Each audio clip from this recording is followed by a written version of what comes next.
Let me just start off by clarifying, this is a Newwind video and not a Minewind video. I plan on making the Minewind variant soon, but for now, not all of these methods are going to work on the Minewind server, so with that being said, let's just get into the video.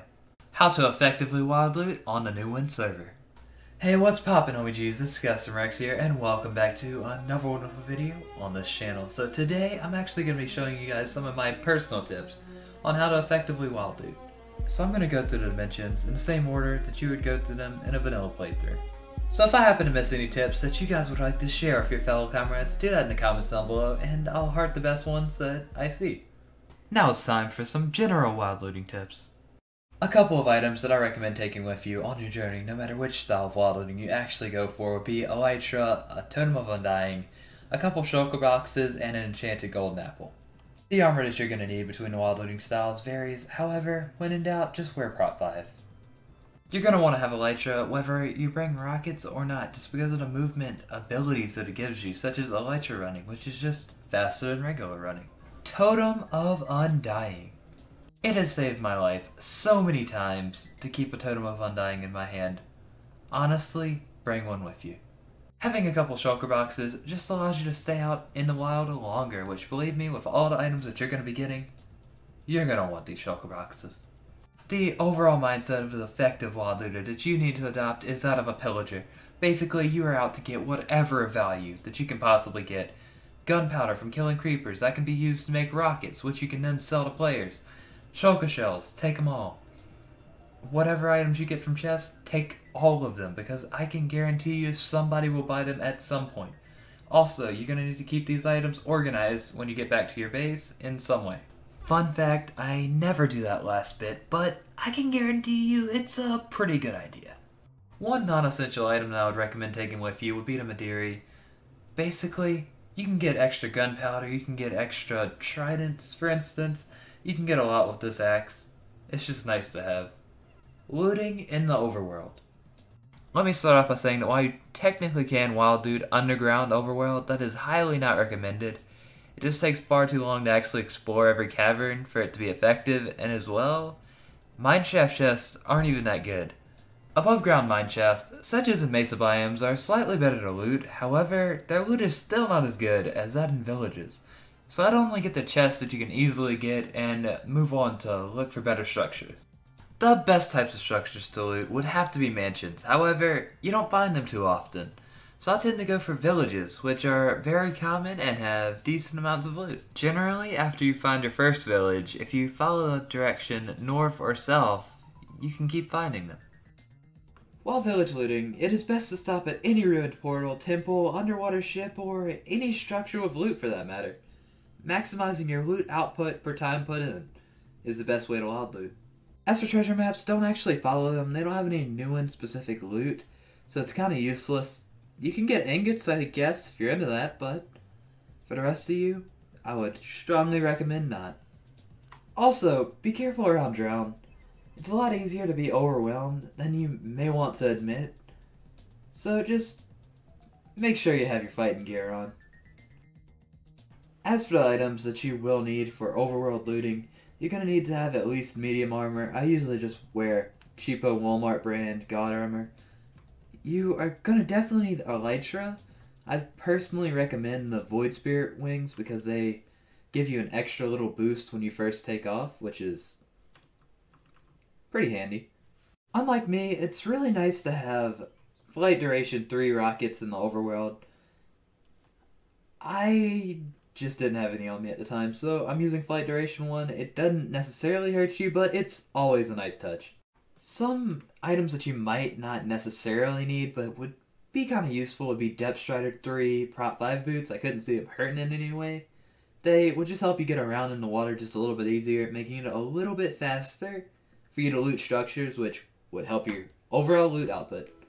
The Nautilus Helm, or the Abyssal Helm, that's its old name, helps you breathe underwater.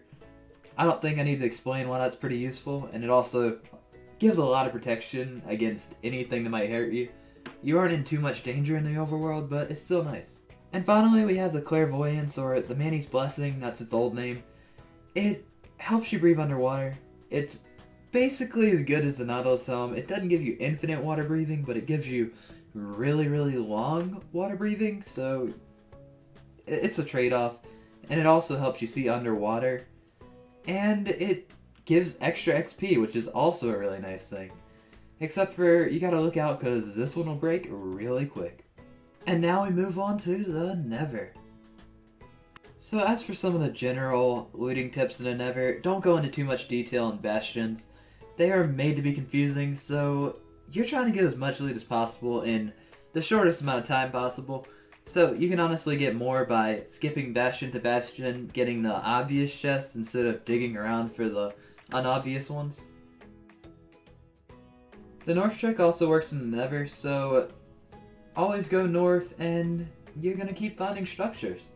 Some of the things that you're going to need in the Nether are high armor. I don't have near enough here, as you can see by me almost dying and having to use lava as cover. Which is actually a good strategy, just knock the pigs in lava and you don't even have to do the dirty work. Elytra is always nice. You can use flight duration of 1 or 2 rockets. 3 isn't really necessary because of the cooldown being a lot less than that in the overworld. Fire resistance is absolutely necessary. I abuse this all the time. Use fire resistance. Make sure you have gapples. Make sure you have potions. Any way to save you if you fall in lava. Because there's nothing worse than dying in lava with no way to save your stuff. Nether looting is for a certain type of people. Honestly, I'm not one of those types of people. It's just the amount of danger that is there is not made up for by the amount of loot that I generally get. So I prefer to do any other style of looting, honestly. It's really captivating Nether looting, and it keeps you interested in what you're doing because everything is different. But at the same time, you get less loot output because you can't say, hey, this bastion's gonna have 15 chests and they're all in these locations, like you can with most other structures in the overworld and end. This doesn't mean you can't get rich off of Nether looting exclusively, and it also means you can't have a good time doing it. But it's just not for me.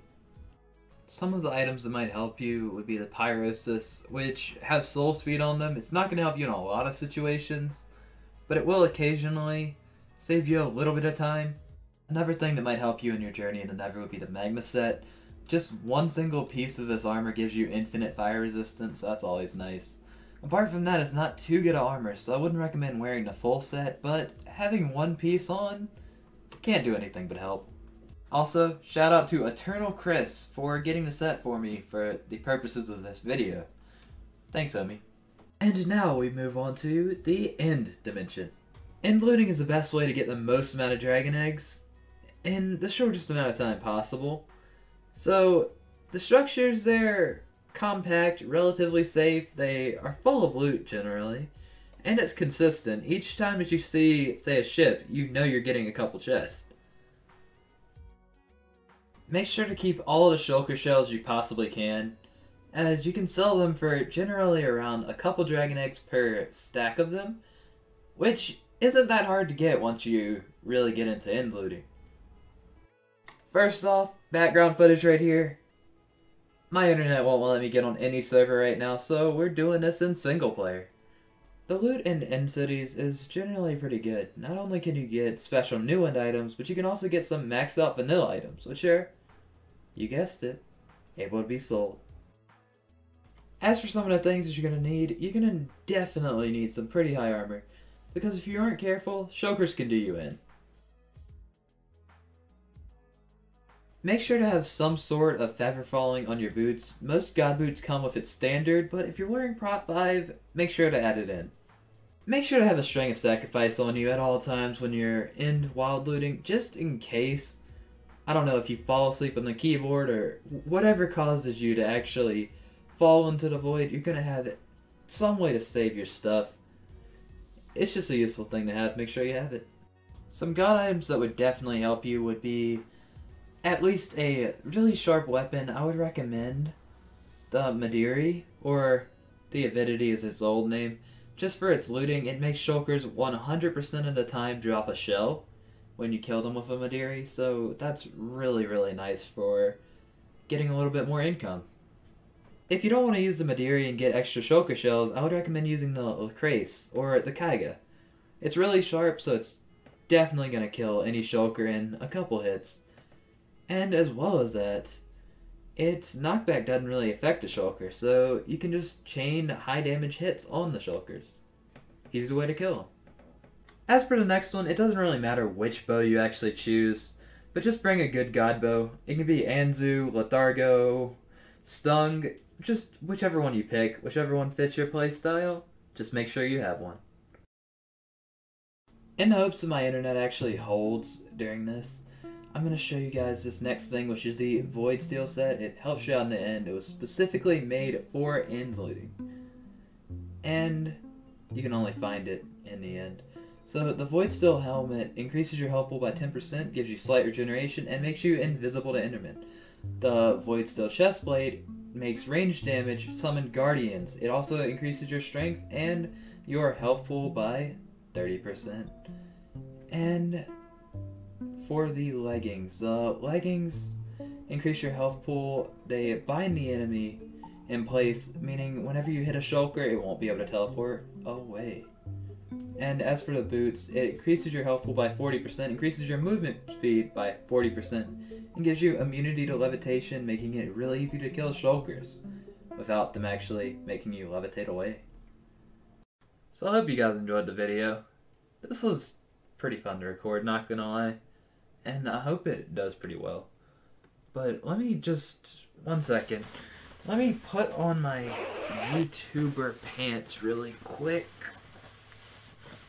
So, if you guys enjoyed this video, leave a like down below. Did you guys know that 99% of my subscribers are not actually subscribed? So, subscribe now, and you can make that 98. Anyway, I hope you guys enjoyed the video, and leave a like down below. And more content is coming soon for sure. Later, alligator.